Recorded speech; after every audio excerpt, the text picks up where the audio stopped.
The Great Pyramids of Giza, Egypt. Thousands of years old, they contain the riches of the pharaohs who are buried there.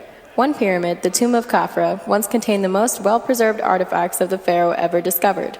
One of these artifacts, the statue of Khafre Enthroned, is especially riveting. The purpose of this statue is to demonstrate the wealth, power, and divinity of the pharaoh, and this is achieved in many ways. The afterlife was the most important religious belief during Egyptian times, and pharaohs had the most elaborate funerary objects because they were so wealthy. The statue is meant to hold the Ka, or soul of Khafre, which gives it a place to go when he has passed on. Yes, the statue itself is made of diorite, an extremely precious stone that signifies the wealth and power of Khafre. It's also imported from the Sumerians of Mesopotamia, which demonstrates the power that Khafre had over his people. And also the strong trade network between civilizations at the time. Indeed.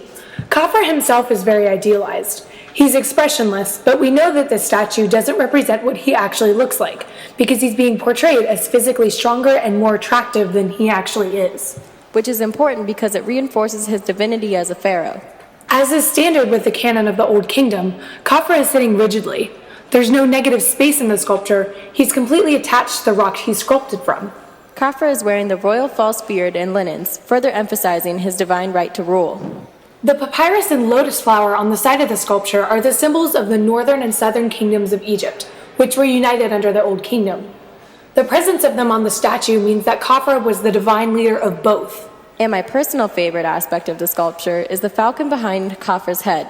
It's actually not a falcon, it's the god Horus, who is one of the most important gods in Egyptian times. He was the god of the sun, sky, and kingship, which explains why he's found on the funerary statue of a pharaoh. Of course, Horus is both protecting Khafre and giving him the divine right to rule, as pharaohs were seen as gods. What a great statue. I agree.